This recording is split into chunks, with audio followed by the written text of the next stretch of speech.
What's going on, guys? It's your boy Gaming Forte, and I wanted to talk to you guys about my thought process on why I may not be getting the next Xbox One, which is the Scarlett, why the system is kind of on the outside looking in my opinion, and why a lot of other people in this community are kind of saying the same thing. But I can only really talk about myself, so let's start there. I have been very vocal about why the next Xbox isn't as appealing to me. I have also been very outspoken about why I feel like Microsoft is kind of going in the right direction for their company, and how those two things kind of intersect is basically the main reason why I'm not getting the next Xbox unless it's kind of given to me or it has this generational leap that we're just not expecting. But the biggest thing that I really truly believe is Microsoft is doing what's right for their company. They are finally going by the identity of what the company is, and that is a service-based company. There is nothing wrong with that. I have no problems with that, but guess what? Being a service-based company and being able to put your software everywhere kind of just breaks down the intent of me going out and purchasing a $500 or $600 system, however it's going to fall in price, even $400, because all of these games are now available on a more powerful, upgradable platform than ever before. And this wasn't the case going through the original Xbox generation or even the 360 generation. And not until Play Anywhere became such a huge thing and Microsoft started putting their games on PC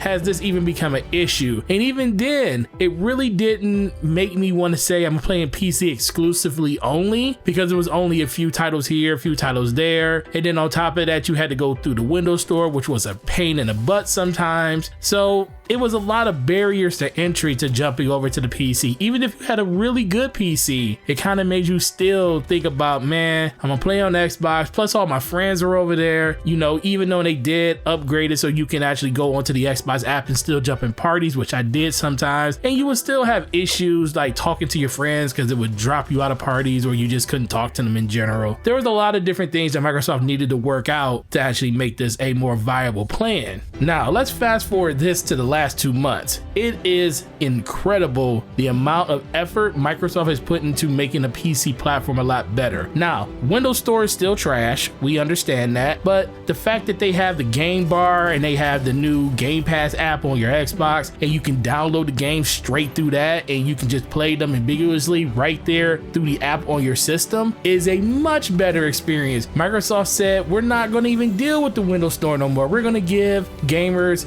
direct access to the Xbox app right from the start, and this is what we're going to do it's basically going to be the vehicle that's going to drive all our games through this program. And this is an amazing thing because games run flawlessly in this program and I haven't had a issue yet. And I mean, more people's mileage may vary, but for me, nothing but a good experience. But even that wasn't enough to make me say I'm switching over to PC full time. What really got me interested in it is the fact that all of these games are going over to the Steam marketplace. Not the ones all in Game Pass, but a lot of Microsoft's first party titles. They already said that a lot of these titles coming out, like Gears and stuff, they're going over to Steam and you'll be able to play them. Even Halo's going over there. And I'm not the biggest Steam cheerleader, but being able to have all of your games in one area, I definitely see the appeal of that. Having a friends list that's already integrated into a lot of things that you do, I can definitely see the benefits in that. And this is just Microsoft, I feel like, going back to the roots of who they are, and I'm not gonna be mad at them about that. They're doing what they need to do to be profitable and still be relevant in this new gaming climate. You know, they're not a hardware company. They've never been a hardware company. Microsoft put a box in your living room just so they can take over your living room. They wanted PC to do that, but people don't want to take a PC and hook it up to their TV. So Microsoft came out with another avenue for you to do, and that was the original Xbox. That was their gateway to getting Microsoft products in the mainstay part of your home, the living room. And it was a game system that was incredible and was pushed by powerful games like Halo. And then fast forward to the 360 years, they added an HD Blu-ray player to it, which didn't take off at all. The Blu-ray and HD battle died very quickly because PlayStation pretty much trounced all that with that Blu-ray player they had in their system.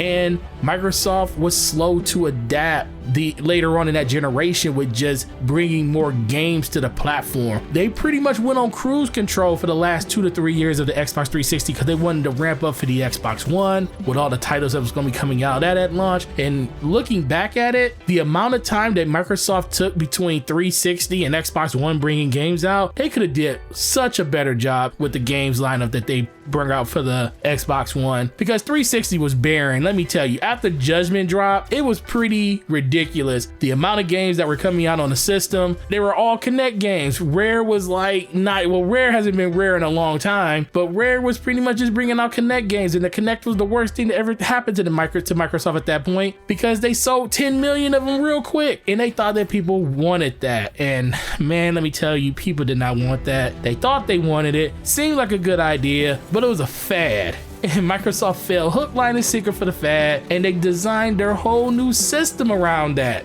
Man, okay. Microsoft has taken a lot of lumps over the generation just for decisions like this that they made over 10-15 years ago. This stuff was in the works. This didn't just happen in 2013. This happened back in 2010, 2009. This was something that Microsoft was planning, and guess what? It didn't work. It didn't work to the hardcore gamers' delight. You know, people still bought the system. Yes, we got 40 million Xbox Ones out there, and great, but guess what? That's not what Microsoft wants. Microsoft wants to be everywhere, and guess what? They finally found a reason to get everywhere, and that's what Xbox Game Pass is. And Xbox Game Pass is the main reason why I'm not getting a Scorpio. I mean, not a Scorpio, I already have a Scorpio, Jesus, but it's the main reason that the Scarlett is a system that I am not interested in, because if I'm going to spend $500-600 on a new system, I can use that to upgrade my PC. Now, granted, it depends on the games you play.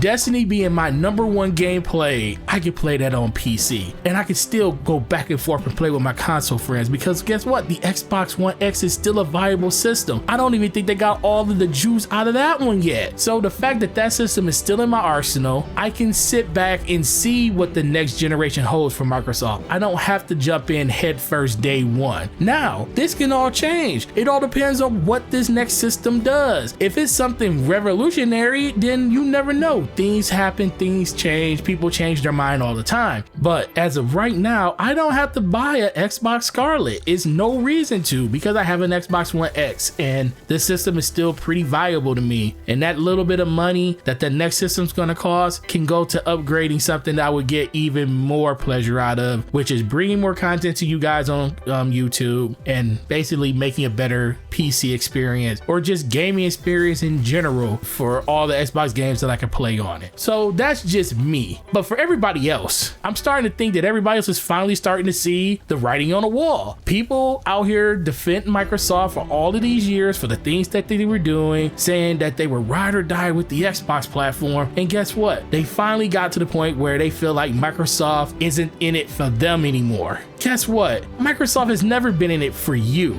Microsoft has only been in it for the dollar sign that you are. You are a penny to $100 bill to them. That is all you are. Yes, we have relationships with some of these people. We dare call some of these executive friends because we talk to them all the time and they're very approachable. But guess what? Ultimately, what is Phil Spencer's major role in Xbox? To make the platform profitable. And that's what he's doing. He's bringing the platform to a wider audience, and some people don't like that. They don't like the fact that the system is irrelevant because the games are everywhere. They don't like the fact that all of the games that are going to PC may not be coming to Xbox. They don't like none of that stuff. But guess what? It's all games. I don't care where I play my games. I told you guys a long time ago, I prefer Xbox because of the ecosystem. If Xbox's ecosystem isn't on the box, that's fine. Xbox's ecosystem will be on PC, and I can still do all of those same things with all of my same friends there. We just don't have the avenue to play some of the games together anymore. And like I said, I still have an Xbox One X because that system will still be viable. So if the system isn't up to snuff for me to go out and buy and spend $500 for, I'm gonna stop saying six because people get triggered when I say $600. Slow-mo backslap. But ultimately, people are just a little bit burned on how Microsoft is handling this whole situation, and they feel like Xbox is irrelevant to them.